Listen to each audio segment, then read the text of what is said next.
शांति।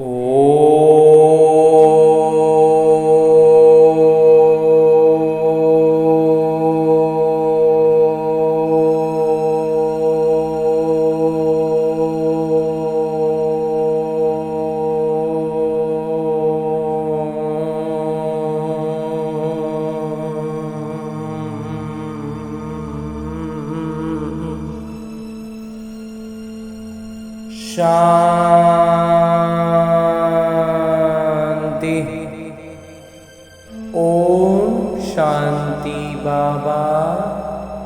बाबा ओम शांति। आज 20 जुलाई 2023 की मुरली है। सद्गुरुवार की मुरली है। बाबा कह रहे, मीठे बच्चे, शिव बाबा का चित्र एक कोठरी में रख दो, एक कमरे में शिव बाबा का चित्र लगा दो और घड़ी घड़ी जाकर उसके सामने बैठ बातें करो, तो सारा दिन याद बनी रहेगी। बाबा से बार बार बातें करेंगे ना, फिर चाहे वो कमरे में तस्वीर लगाकर, चाहे मन के कमरे में, जब भी कोई बात हो, जैसे हम लौकिक में अपने रिश्तेदारों से, अपने परिजनों से बातें करते हैं, वैसे ही बाबा से बात बात पर बात करेंगे तो बाबा की याद में निरंतर रह पाएंगे। आगे बाबा प्रश्न पूछ रहे हैं कि नया और अनोखा प्यार कौन सा है जिसकी अनुभूति केवल संगम पर ही होती है। उत्तर बतलाते हैं मेरे बाबा कि विचित्र बाबा के साथ प्यार करना, ये है नया प्यार। इस प्यार के बारे में ना कभी पहले जाने थे, न सुना था और ना कभी अनुभव किया था।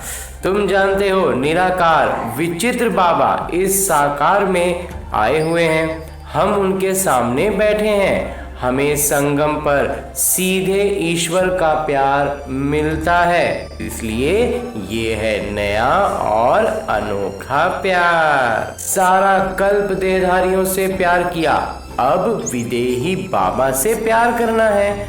ऐसा प्यार संगम पर ही होता है। गीत है, कौन आया मेरे मन के द्वारे। ओम शांति।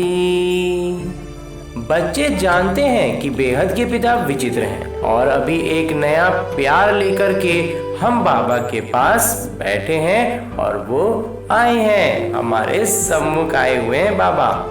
इसको नया प्यार ही कहेंगे ना, तो नया प्यार कहते हैं। तो ईश्वर का प्यार सिर्फ एक बार बच्चों को मिलता है।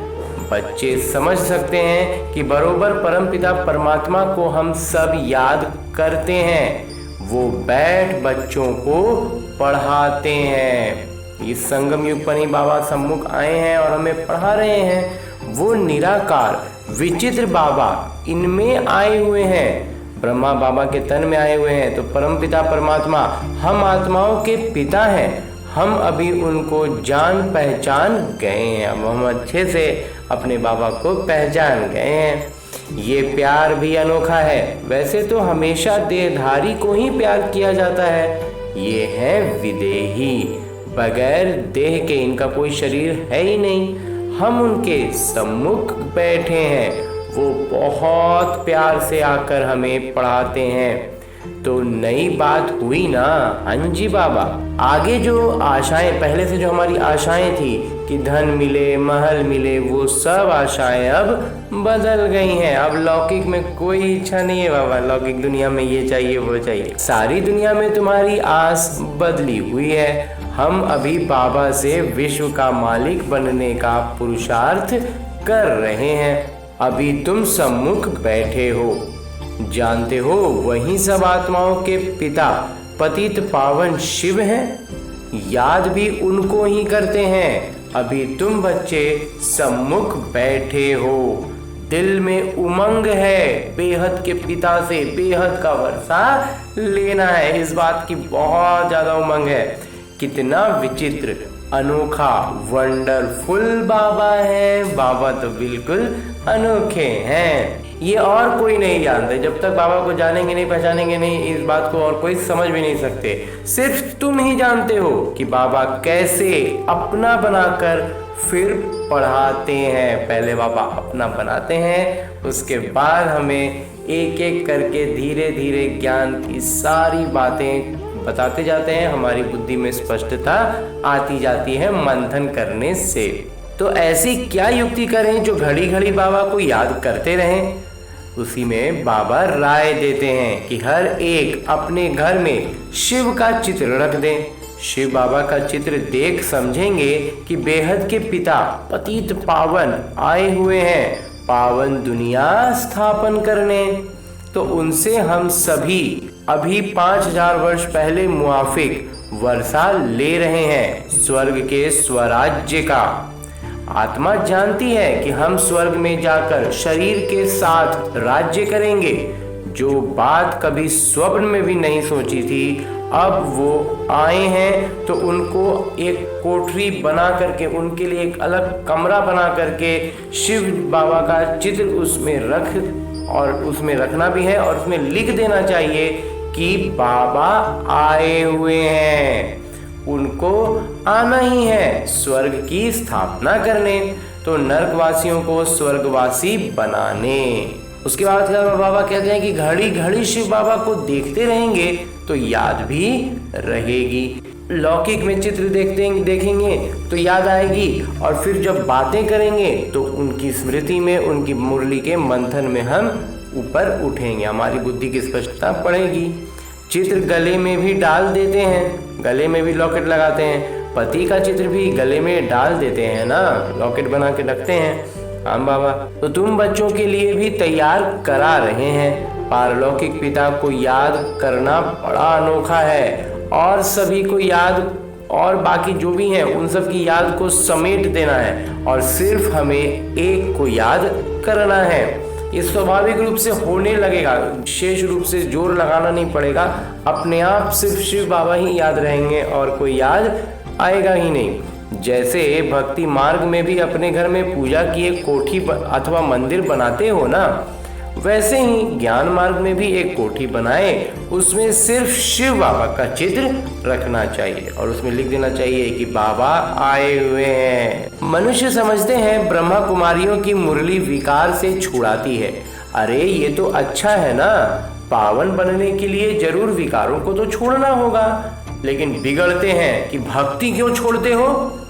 अच्छा, हम भक्ति करते हैं परंतु एक की, हम भक्ति छोड़ते कहाँ हैं? हम तो भक्ति करते हैं लेकिन अव्यभिचारी भक्ति करते हैं, सिर्फ एक मेरे शिव बाबा की, दूसरा ना कोई। और संग बुद्धि योग तोड़ देना है। तुम्हारी युद्ध माया से है, तुम बाबा को याद करते हो, माया तोड़ने की कोशिश करती है।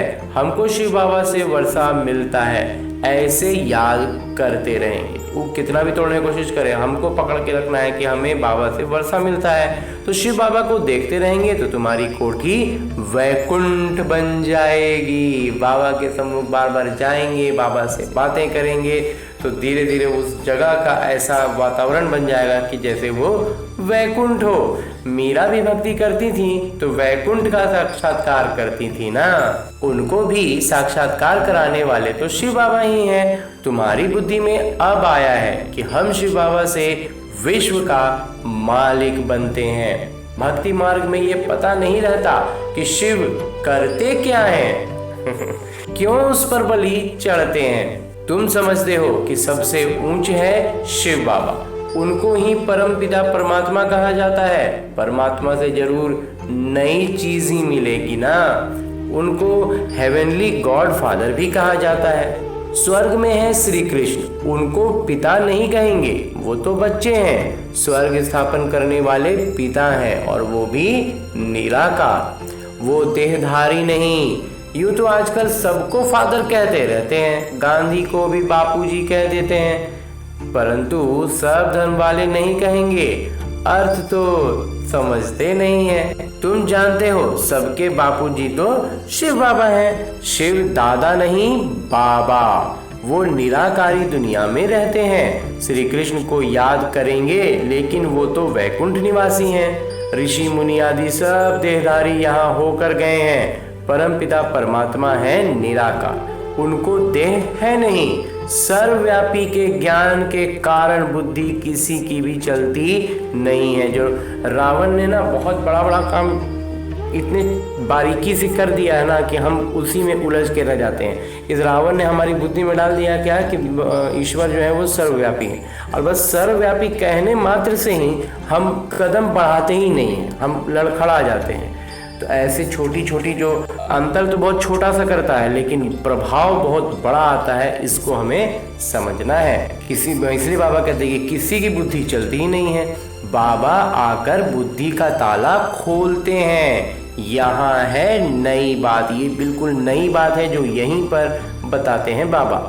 और सत्संग में ऐसे नहीं समझते हैं कि शिव बाबा ज्ञान दे रहे हैं, वहाँ तो सब देहधारी बैठे हुए हैं। तुमको निश्चय है कि हम निराकार पिता से सुन रहे हैं। निराकार जरूर जब साकार में आए तब तो पहचान दें।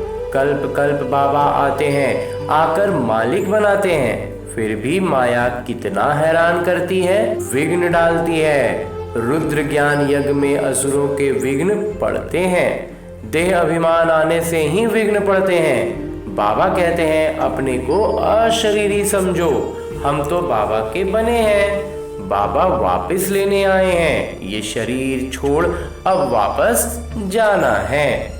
अपने से बातें करो, सूक्ष्म देहधारी व स्थूल देहधारी सबकी याद छोड़नी है। पक्का पक्का निश्चय करना है कि हम आत्माएं परम धाम से आई हैं, वहां के हम रहने वाले हैं। सतयुग में इतने जन्म राजाई की, सतयुग में 21 जन्म राजाई किए 84 जन्म के लिए। अब नाटक पूरा हो गया, पूरा 84 जन्म समाप्त हो गया, तो वापस जाना है। घर में कोई हंगामा हो तो कोठरी में शिव बाबा का चित्र रख दो।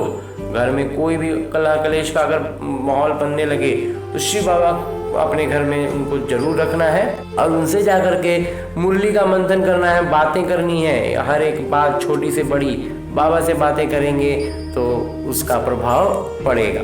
ब्राह्मण लोग स्त्रियों को कहते हैं कि शिव की पूजा नहीं करनी है, परंतु शिव बाबा तो आते ही हैं माताओं के लिए। शिव के ऊपर तो बहुत जाकर लोटियां चढ़ाते हैं।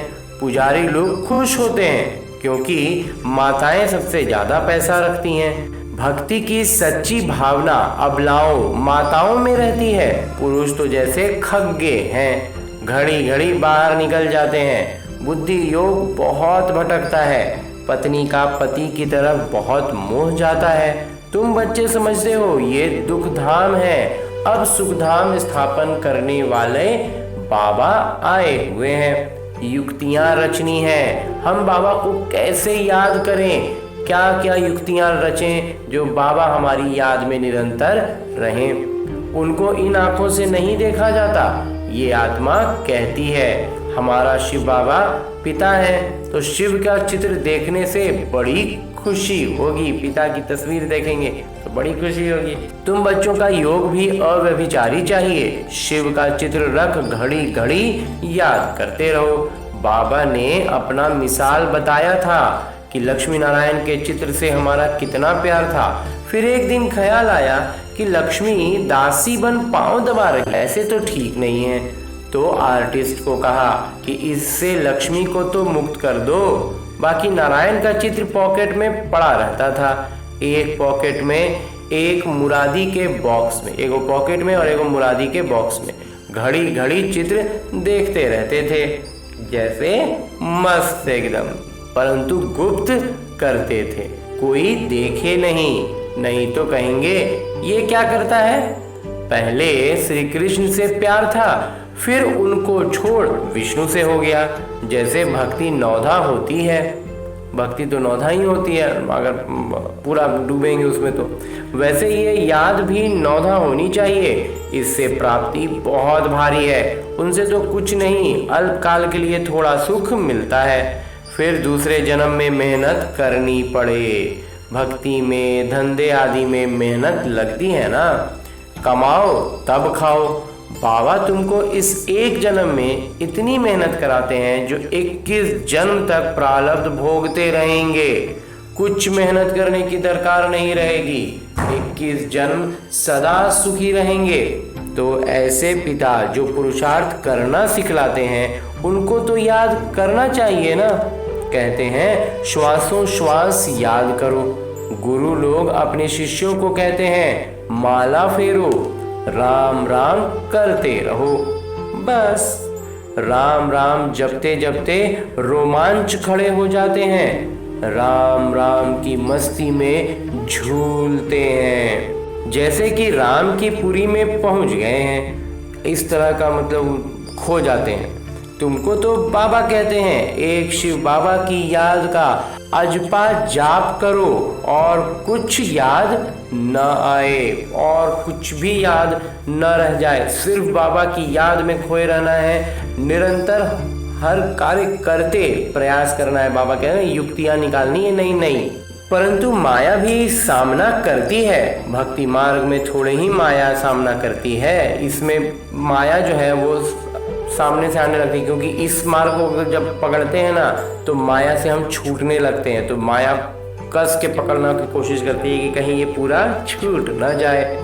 ये है माया और ईश्वर के बच्चों की युद्ध। माया और बच्चों की युद्ध है। नाटक भी बनाते हैं, भगवान ऐसे कहते हैं, माया ऐसे कहती है। अभी है संगम युग। माया के उल्टे सुल्टे संकल्प विकल्प तो आते रहेंगे। तूफान ऐसा जोर से लगता है जो मनुष्य को भी उड़ाकर दूर फेंक देता है। मतलब बवंडर होता है ना, तो लौकिक में तो जो बवंडर देखते तो माया का तूफान ऐसे ही आता है, कहाँ से उठाता है और कहाँ जाके पटक देता है, पूरा ज्ञान मार्ग से दूर कर देता है।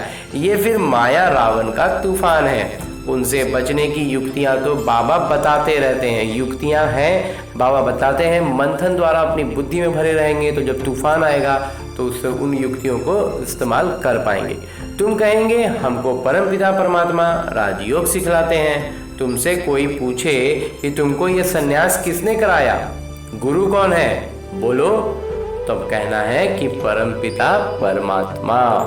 ऐसा कोई नहीं होगा जिसको भगवान आकर सन्यास कराएं। वो सब मनुष्य को कराते हैं। यहाँ बाबा आकर कहते हैं देह सहित जो भी संबंध है उनको छोड़ो। इस पुरानी दुनिया का त्याग कर नई दुनिया को याद करो। सन्यासी ऐसे थोड़े ही कहेंगे। अब तो प्रैक्टिकल में पुरानी दुनिया का विनाश होना है। वास्तविकता में ये चीज तय है कि पुरानी दुनिया का विनाश होना है। इसलिए सबका बुद्धि से त्याग, पहले ही अपनी बुद्धि से ना उन चीज़ों से मोह हटा देना, उन चीज़ों का त्याग कर देना। फिर उसका क्या हो रहा है नहीं हो रहा है फर्क नहीं पड़ेगा। तो बुद्धि से त्याग कर एक बाबा से बुद्धि लगानी है। तुम सगाई करते हो ना, तो देहधारी को याद किया तो सगाई कच्ची हो जाएगी। सर्वधर्मानी परित्यज्य, मैं फलाना हूँ, ये हूँ, वो हूँ, ऐसा हूँ, वैसा हूँ, इसमें उलझेंगे तो फिर खत्म। वो सब छोड़ अपने को आत्मा समझो। 84 जन्मों को तो तुम जान गए हो, अब खुशी से वापस जाते हैं। ताली बजानी चाहिए। हम आत्माएं एक शरीर छोड़ दूसरा लेती हैं। अपने को देही समझना है, मतलब आत्मा समझना है। हम आत्मा पहले पहले गोरी थी, फिर 84 जन्म लिए, अब वापस जाकर के फिर आएंगे स्वर्ग में राज्य करेंगे। ये स्वदर्शन चक्र फिराना कितना सहज है। शिव का चित्र तो पॉकेट में पड़ा रहे। बाबा आप आए हो, कितने मीठे हो। हमारे बाबा होना, हमारे पिता होना, तो ऐसी ऐसी बातें करनी चाहिए। बाबा से एकदम ऐसे गपियाना है कि जैसे एकदम सम्मुख हम निरंतर हमारे साथ ही हैं और हर बात, हर छोटी बड़ी बात बाबा से बात करनी है। श्री कृष्ण के साथ भक्ति मार्ग में ऐसी बातें करते थे ना। शिव का फर्स्ट क्लास लॉकेट सोने चांदी का बनाएंगे, गरीबों को सोने का, साहूकारों को चांदी का देंगे। ये माताएं बड़ी मीठी हैं, गांव वालों में भाव अच्छा रहता है। साधारण बच्चों को देख बाबा भी खुश होते हैं। श्री कृष्ण को गावड़े का छोरा कहते हैं ना।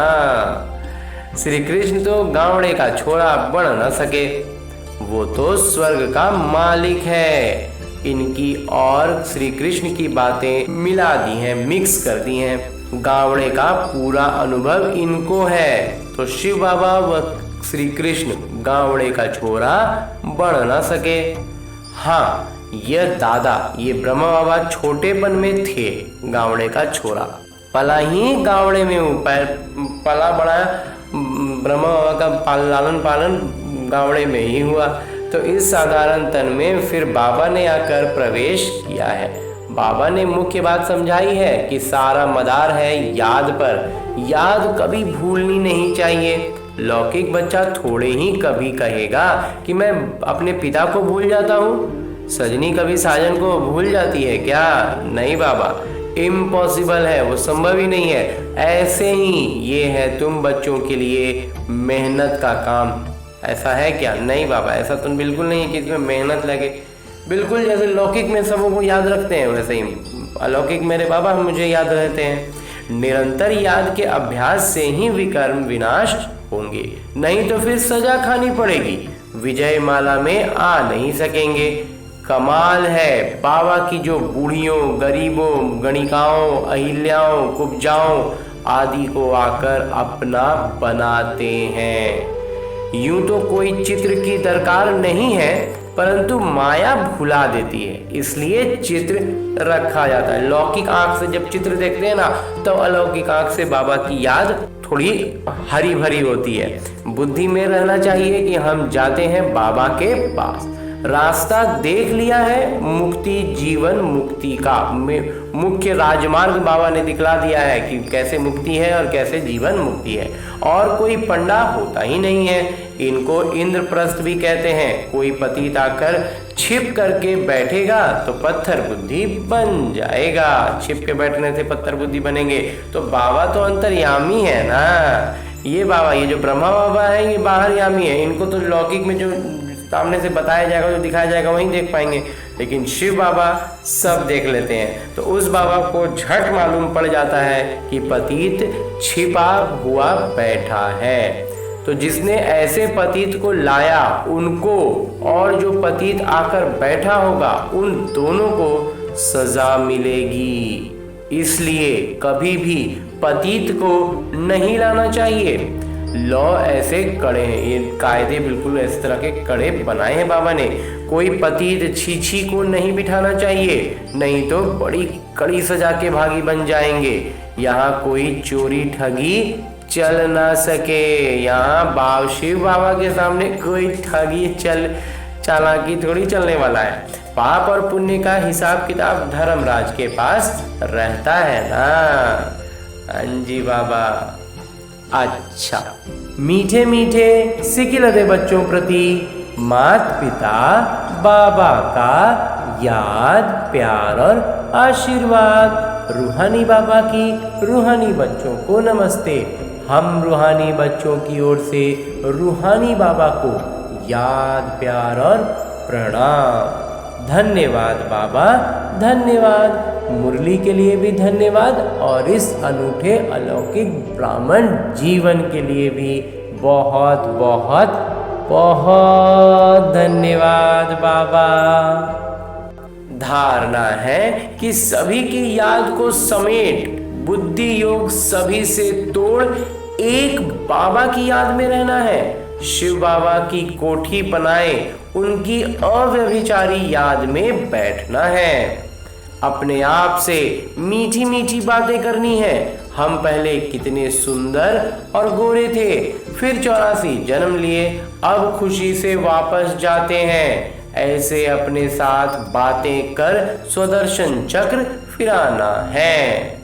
और आगे मेरे बाबा वरदान दे रहे हैं। वरदान देते हुए मेरे बाबा कहते हैं कि स्वचिंतन और स्वदर्शन द्वारा हीरे समान अमूल्य जीवन का अनुभव करने वाले बेदाग भव। हीरे समान अमूल्य जीवन का अनुभव करने के लिए सदा स्वचिंतन करो और स्वदर्शन चक्रधारी बनो, क्योंकि हीरे को दागी बनाने वाली केवल 2 बातें होती हैं। एक है पर दर्शन, दूसरों को देखते रहना, दूसरा है पर चिंतन, दूसरों के बारे में चिंतन करते रहना। मतलब दूसरों की तरफ अपना रुझान किए और बस हम हीरे जैसा जो मेरे बाबा जीवन दे रहे हैं उसमें पूरा दाग लग जाएगा। और जहाँ स्वदर्शन करेंगे, स्वचिंतन करेंगे, वो हमारा हीरा जो है वो चमक उठेगा।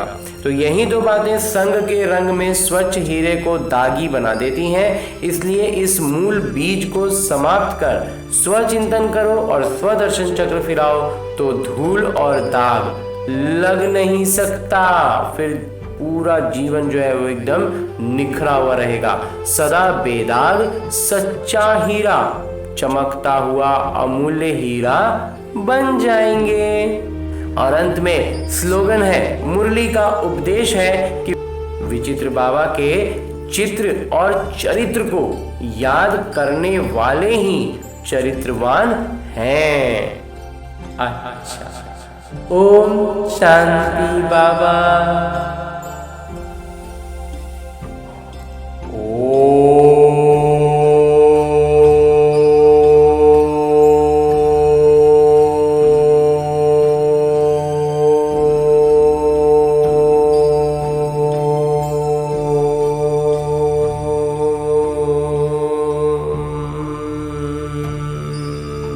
शांति।